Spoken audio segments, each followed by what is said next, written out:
How to Get Rich by Felix Dennis. Picture this.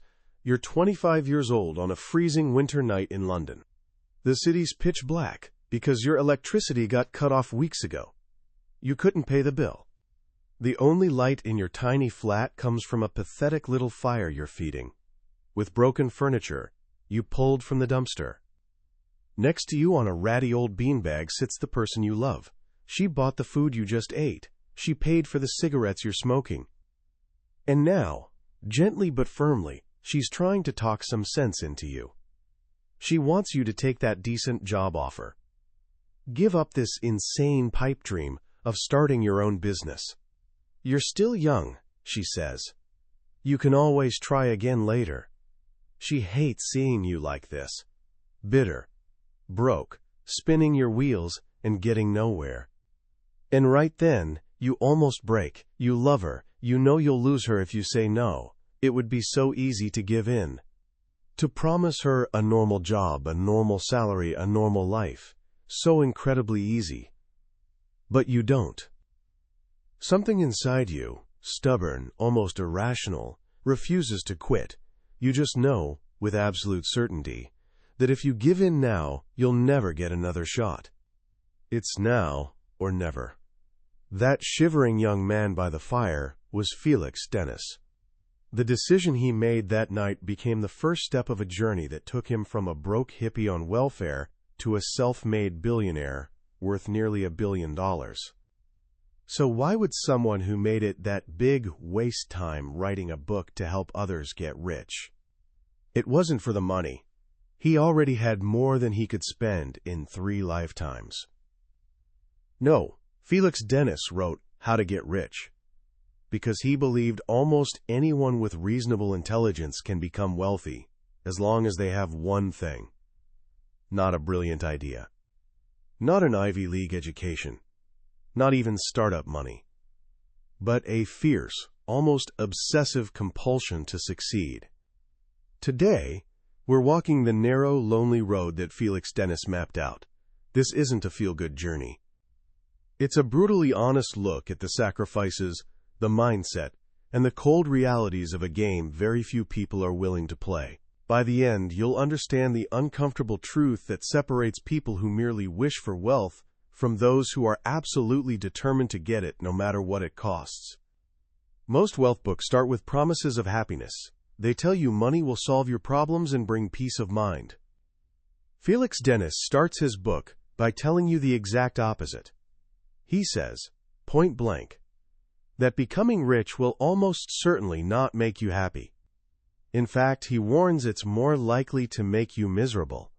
The stress of getting wealthy, the anxiety of protecting it, and the guilt that often comes with it. These aren't exactly ingredients for a joyful life. He quotes James Baldwin, who said, money, it turned out, was exactly like sex. You thought of nothing else if you didn't have it, and thought of other things if you did. So if getting rich doesn't guarantee happiness, why bother? For Dennis, the answer is simple: time. Time is the only thing that really matters. Time to do what you want, when you want, with whoever you want. Time to walk in the woods, to read, to travel on a whim, to commission art, or to write poetry like he did in his later years. Time means freedom from having to be somewhere specific, on a particular day doing a particular thing, just to make rent.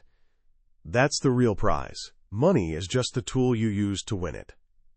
But before you can even start, you have to face what Dennis calls the 800-pound gorilla blocking your path. It's the King Kong of your nightmares, and it's the biggest reason most people never even try. That gorilla is the fear of failure. We all feel it. It's that voice whispering all the reasons something can't work. It's the committee in your head analyzing every risk until you're frozen with caution.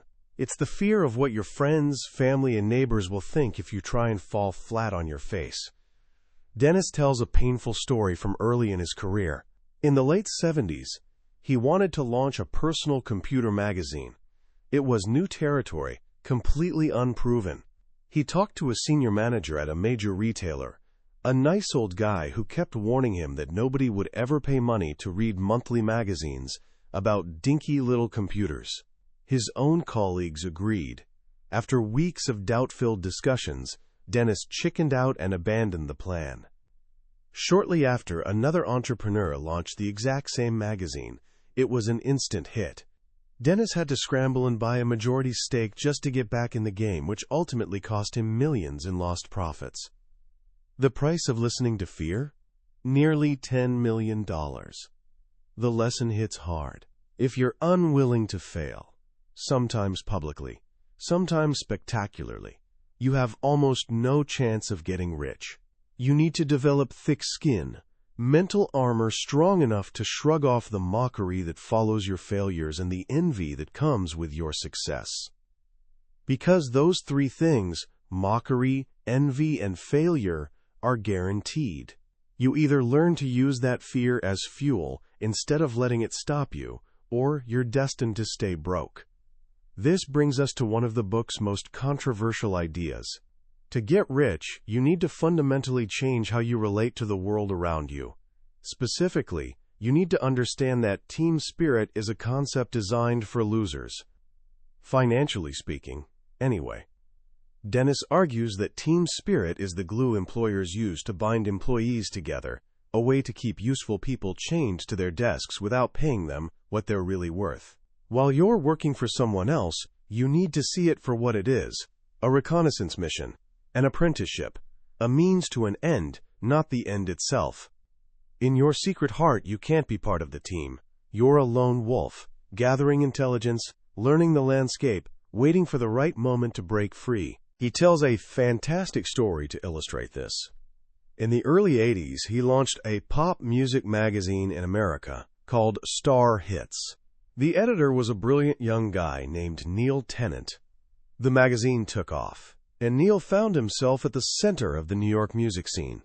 He had a dream job, interviewing rock stars, flying around the world, running one of the hottest magazines in the country. Office morale was sky high. Everyone was part of a tight-knit, passionate team. One afternoon, Neil walked into Dennis's office holding a cassette tape. "Felix, I'm leaving Star Hits. I've been working on some music, and I think I have a real shot." Dennis was stunned. He tried everything to make him stay. He offered more money. He talked about the magazine's bright future. Then he played his final card. He reminded Neil how disappointed and let down his editorial team would be. The team he'd built. The team that depended on him. Neil didn't budge. He knew team spirit was a terrible reason to abandon his own dreams. He left, and shortly after, his band, the Pet Shop Boys, became global superstars. He even made the front cover of Star Hits, just like he'd promised. The lesson? If you want to be rich, your loyalty has to be to your own path.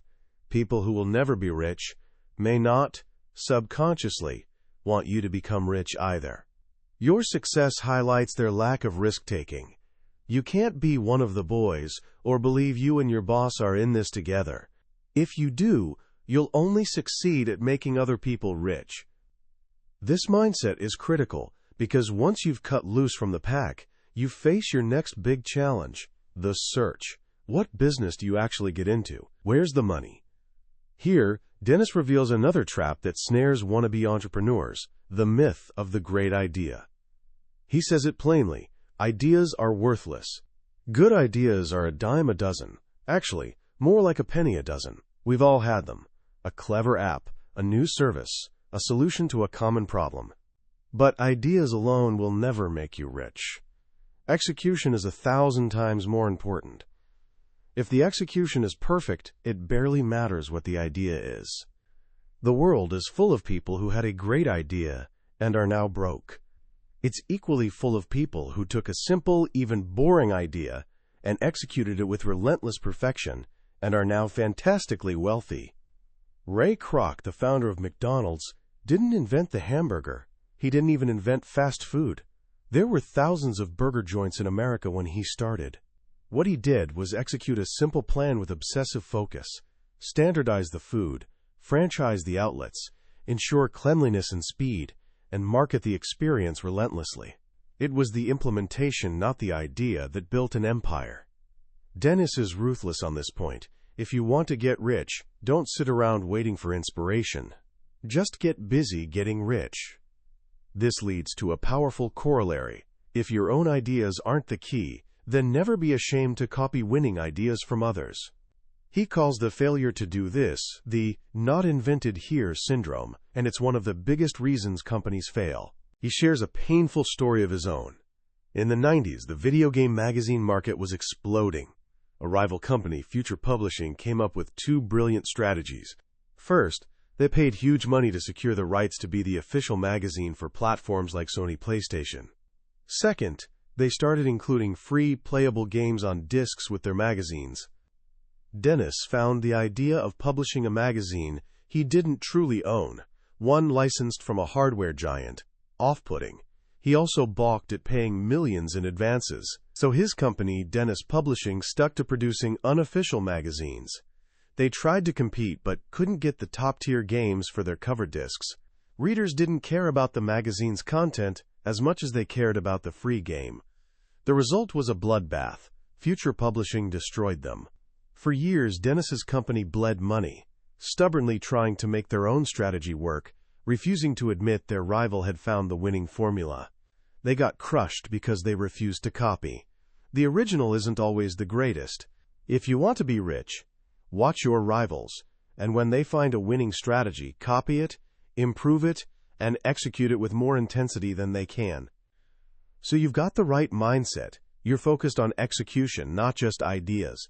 Now comes the most brutal part of getting started, getting money. Dennis is painfully honest about this phase. He calls it the worst part of getting rich.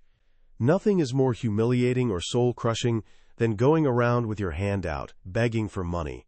Everyone who starts from nothing has to do it, and everyone hates it. This exhausting, miserable search is what separates the wannabes from the people who actually make it. He outlines the main sources of capital. There are the sharks, credit cards, and high-interest lenders. Avoid these like the plague. Then there are the dolphins, venture capitalists. They'll give you money, but at a steep price. They demand a huge chunk of your company and obsess over a quick sale to satisfy their own investors. Doing business with them is making a deal with the devil. You might make your first million, but you'll make them many more, and you'll almost certainly lose control of your own company. So where did Felix Dennis get his start? He swam with the fishes. The fishes are small, often overlooked sources of capital. Friends, relatives, suppliers, vendors, ex-employers, and friendly bank managers. They're people who might help, not with huge sums, but with small acts of trust that can collectively create the seed money you need. His own story is masterful. In 1972, he started his first publishing company with £100. He had no money to pay his lawyer, so he charmed him into helping for free. He convinced a friend to join as a director for almost no salary.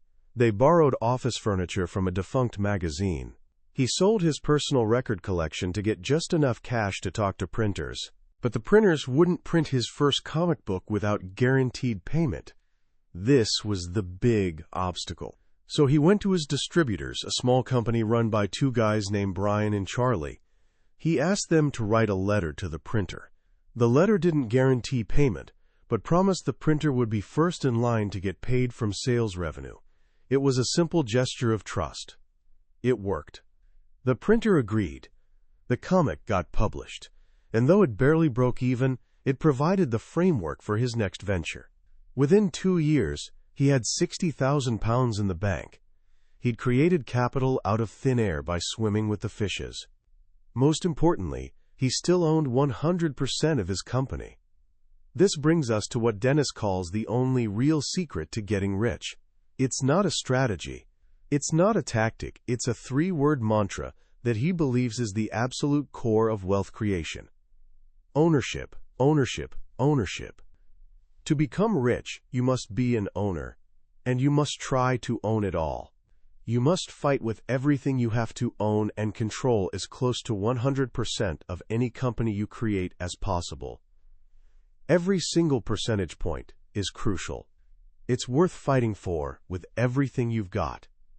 This, he says, is the dirty little secret of it all. The gratitude of colleagues doesn't count. a good salary and company car don't count. Share options, which are usually just crumbs, don't count. Nothing counts but what you own. He tells another gripping story. In the early days of his company, 4 key employees, a senior manager, a publisher, a designer, and an editor, confronted him. They were polite, but their message was clear. They pointed out that he owned 100% of the company, while they were working just as hard. They demanded 20% of the company shared between them. It was only fair, they said. If he refused, they'd all quit immediately and become direct competitors. What would you do? Your company might collapse without them. They're your friends, your colleagues. Giving up 20% seems like a small price to keep the peace and save your business. Felix Dennis fired them all. On the spot. He said he'd run the entire company himself, write the articles, design the pages, answer the phones, before he'd give away a single share. Not for fairness, not for loyalty, and definitely not because of moral blackmail. They left and started their rival company. It failed. 2 of them eventually came back to work for him. None of them ever got rich. Dennis calculated what that 20% would have been worth over the next 30 years in dividends and asset value. The number was $80 million. That's the ruthless math of ownership. The best kind of fairness, he argues, is the kind that makes a lot of money. Then you can decide what to do with it. But while you're in money-making mode, fairness has nothing to do with it. This principle of ownership is so powerful it even dictates how you should approach negotiation. Here, Dennis introduces another famous analogy: the elephant and the flea. You, as a startup entrepreneur, are the flea. The big established corporation in your industry is the elephant. The elephant is powerful, but has a weakness. It has a master, an unforgiving institutional investor. This master demands growth and is terrified of missing the next big thing. Your tiny company, the flea, might be that next big thing. The elephant worries that his master will hear about your idea and punish him for not thinking of it first.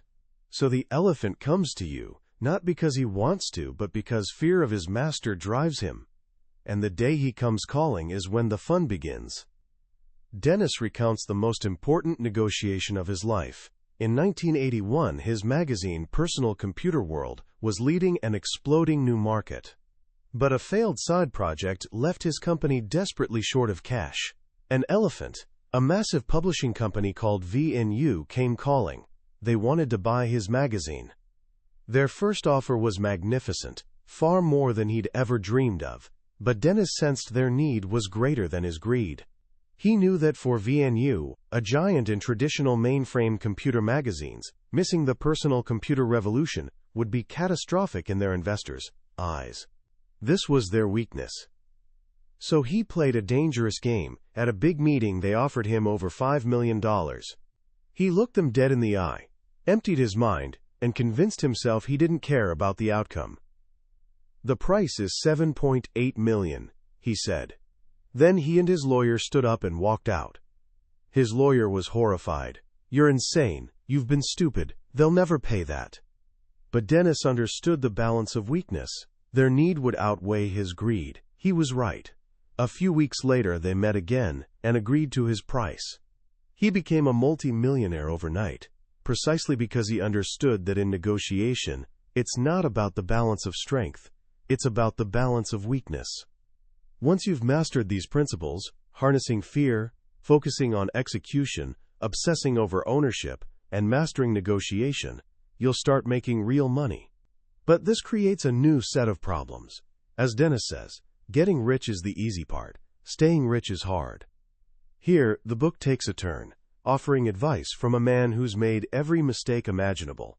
He speaks with shocking honesty about the first flush of wealth, the madness that hits when you suddenly have more money than you know what to do with. He admits to blowing over $100 million in a single decade on what he calls high-class escorts, drink, and consolatory debauchery. He warns this phase is almost unavoidable. You'll buy the mansion, the sports cars, the gold fixtures. But the sooner you get it out of your system, the better. That lifestyle nearly killed him, landing him in the hospital with a life-threatening illness. Only this brush with death jolted him back to reality. His most profound advice for staying rich is counterintuitive: give it away. He argues that the faster you give your money away, to friends, charities, good causes, the more will flow back to you. Not because of some mystical karma, but for a practical reason. You spend less time and energy defending your pile of gold and more time making more of it. It frees you from the paranoia and fear that plague so many wealthy people. He also warns that your oldest friends are your only true friends. New people will enter your life, but you'll never know if they're drawn to you or your money. The only people you can truly trust are those who knew you before you got wealthy. Finally, he makes a passionate case for the power of delegation. To get rich, you need talent, for one thing. Identifying, hiring, and nurturing other people with talent. Specifically, people who are smarter than you. If you're the smartest person in your company, you're in deep trouble. Once you hire that talent, you must delegate. Real delegation. Give them responsibility and autonomy to do great things. Your job isn't to be the best digger in the mine, shoveling more coal than anyone else. Your job is to lead, point the way, and then get out of the way. It was only when Felix Dennis stopped trying to do everything himself and started trusting the brilliant people he'd hired that his wealth truly began to accumulate. He created a system of vetoes. He's the chairman of his companies, but doesn't run them day to day. His managers are free to do whatever they want, as long as they don't violate a short list of rules, like selling a major asset or moving headquarters, without his permission. This gives him control, but also freedom. Freedom to pursue passions like planting a massive forest in the heart of England. Ultimately, How to Get Rich is less a how-to manual and more a psychological roadmap. It's about transforming yourself from prey into a predator. About understanding that wealth is a game, and to win, you must be willing to play by its brutal, often uncomfortable rules. You must be willing to cut loose from the crowd, face down your fears, and fight for every single percentage point of ownership. As he concludes, the world is full of money. Some of that money has your name on it. All you have to do is collect it. Reading How to Get Rich is like having a long, wild, sometimes shocking conversation with a wealthy, eccentric, and brutally honest uncle. Felix Dennis doesn't just give advice. He tells you stories stained with failure, regret, and the hard-won wisdom of a life lived at full throttle. What makes this book so powerful and different from almost any other wealth book is its complete lack of pretense. Dennis doesn't pretend getting rich is noble. He doesn't sugarcoat the sacrifices or psychological toll. He tells you plainly that it requires a level of focus, ruthlessness, and self-belief that most people simply don't possess, and maybe shouldn't even want. The most profound lesson for me isn't about any specific business strategy. It's about the stark difference between desire and compulsion. Many of us desire wealth. We fantasize about what we'd do with the money. But desire is fleeting. It's a wish that floats away when reality arrives. Compulsion is different. Compulsion is a fire in your gut. It's the engine driving you when you're exhausted, when you've failed, when everyone's telling you to quit. Dennis forces you to look in the mirror and ask yourself honestly, do I have that compulsion, or am I just a wannabe? His mantra of ownership, ownership, ownership is a truth that cuts through all the noise of modern business culture. In an age of collaborative economies and team-oriented success, his message is a cold, hard reminder that in the game of wealth, the person who owns the assets wins. It's not about being fair. It's about understanding the rules of the system. But the book isn't without soul. For all its talk of being a predator and a killer, there's a deep undercurrent of humanity. His ultimate conclusion, that the purpose of getting rich is to buy yourself time to pursue your passions and then to give the money away, is a beautiful and surprising resolution. It reframes the entire quest. It suggests that accumulating wealth isn't the endgame. It's merely a phase you must pass through to achieve true freedom. So how can you start applying these lessons today? First, analyze your need. Take a piece of paper and write down why you want to be wealthy. Is it a vague desire for comfort, or is there a burning specific reason? A compulsion? Be brutally honest. If the compulsion isn't there, Dennis would tell you to save yourself the trouble and find a different path. Second, start practicing the art of execution. Pick one small, simple idea. Doesn't have to be a business. Could be a personal project. Instead of just thinking about it, spend the next week ruthlessly executing it. Focus on the doing, not the dreaming. This builds the muscle of execution, which is far more valuable than the muscle of ideation. Third, begin seeing the world through the lens of ownership. Next time you're at work or looking at a business, ask yourself, who owns this? Who's truly capturing the value being created here? Just changing your perspective to focus on ownership will fundamentally change how you see opportunities. That was a summary of How to Get Rich by Felix Dennis. We've journeyed through the core of his philosophy today, but I'll be honest, a summary can only ever be a map. The real treasure comes when you walk the path yourself. The true magic of this book happens in the quiet moments, when one of Felix's raw, unfiltered stories strikes a chord in a way you didn't expect. This summary is designed to help you decide if this journey is one you want to take. If anything we've talked about today has sparked a fire in you, grab a copy. Reading it isn't just about learning. It's an experience that might change how you see yourself, your ambition, and your place in the world. A link to the book is in the description. Also, if you found this journey valuable, please show your support by hitting that like button and subscribing to our channel. That way, you won't miss our next exploration into another life-changing book from the billionaire's bookshelf. Let's keep growing and learning together.